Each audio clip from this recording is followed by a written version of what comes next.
नमस्कार. चला तर आज सुंदर असा फेरफटका मारण्यास आपल्या पर्यटनासाठी आपल्यास नेत आहे. श्री स्वामी समर्थ सगळ्या स्वामी सेवकांना. आज जरा वेगळा विषय घेऊन आलेला आहोत. तर पर्यटनासाठी भीमाशंकरला जाताना डिंबे धरण लागते. तिथे एक धरणात गेलेले गाव आहे आंबेगाव जुने. चला तर आपली गाडी आता धरणाच्या आतमध्ये चाललेली आहे. पाणी पूर्णपणे आटलेलं आहे. थोडंसंच पाणीसाठा शिल्लक असल्यामुळे गाडी पूर्णपणे मंदिरापर्यंत जाते. तर अशा पद्धतीने आपण इथे पोचलो आहे. तर पर्यटकसुद्धा रेलचेल चालू आहे. तर या ठिकाणी जाताना आपल्याला गावाचे अवशेष, घरांचे अवशेष पाहण्यास आपल्या व्हिडिओद्वारे मिळत आहे.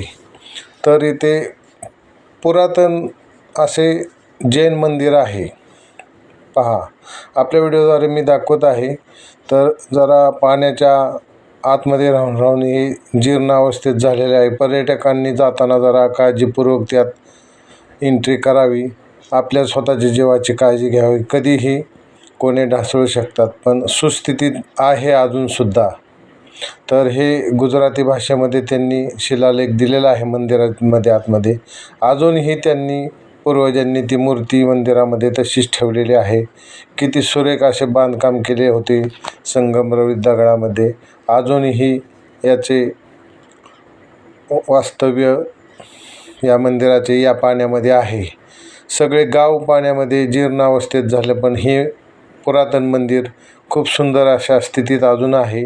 पण पर्यटकांनी आपली काळजी घेऊनच यामध्ये प्रवेश करावा. आपल्या व्हिडिओद्वारे मी आपणास दाखवत आहे कशा अशा सुंदर कलाकृती. अजूनही ही मूर्ती इथेच आहे, तिथून हलवलेली नाही त्यांनी. जैन मंदिर आहे असे आपल्यास या लोकांच्याकडून कळते.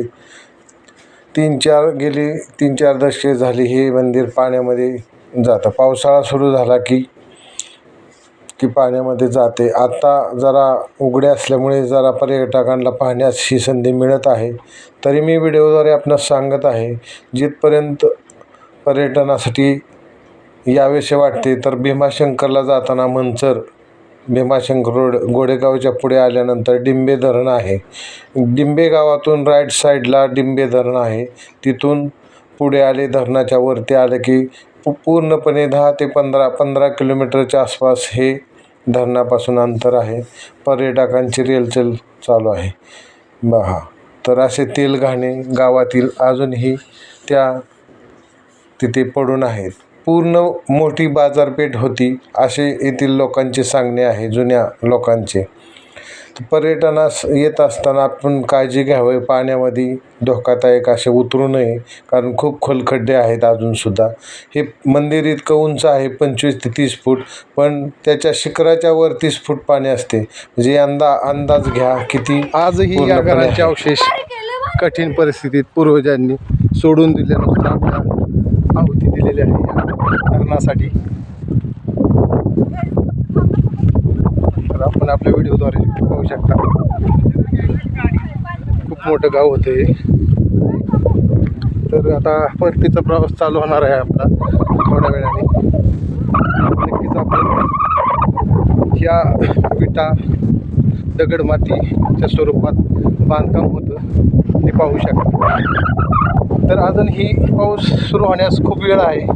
तरी पर्यटकांनी या सौंदर्याचा, या निसर्गाचा अवश्य लाभ घ्यावा. ते अजून व्हिडिओमध्ये आपल्याला सांगत आहे की भीमाशंकर रोड आपला मंचर भीमाशंकर डिंबे धरण लागतं. तर डिंबे धरणाच्या बॅकवॉटरला हे आपल्याला मंदिर व्हिडिओद्वारे आपल्याला दाखवू शकतो. हे मंदिर जे आहे तर खूप उंचावरती पाणी आहे. वरती परत पाऊस चालू झाला की आपल्या बॅक साईडला दाखवतो.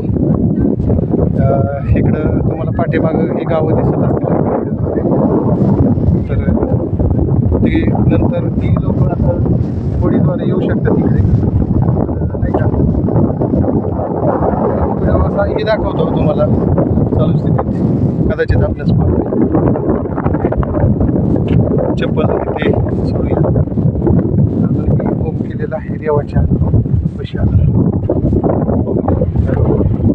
जे गावातील हे पूर्वज आहेत किंवा त्यांचे आता वंशज आहेत बाहेर आले, महादेवाची पिंड आहे ते आपल्या व्हिडिओमध्ये पाहायला मिळतात. होऊ शकता आपण तर पिंडीला आपण नमस्कार केला. जय भोलेनाथ. तर दर्शनासाठी पर्यटक इकडे येत आहेत. आम्ही सहकुटुंब गेल्यामुळे माझा मुलगा सुद्धा या व्हिडिओमध्ये दिसत आहे. खूप त्यांनी आनंद लुटला या निसर्गाच्या सानिध्यात. तर दुडू पळत असताना आम्हाला एक विहीर आड ज्याला म्हणतात ते इथे दिसलेलं आहे. पूर्णपणे बुजलेलं आहे विटा माती दगडे आणि. तर पुढे आम्ही पर्यटक उत्साहाने काहीतरी पाहत असल्यामुळे मी इकडे शूट केलं. तर इथे विहीर स्वरूपात खड्डा होता. तर असं वाटत आहे की जणू काय विहीरच होती जुनी. तर पहा, तर ही निसर्गाचा या दगड माती विटा या गावाच्या आहुतीचं साक्ष देत आहेत. आजचा ब्लॉग खूप सुंदर झाला. तर आपल्या व्हिडिओला लाईक करा, शेअर करा, सबस्क्राईब करायला विसरू नका. धन्यवाद.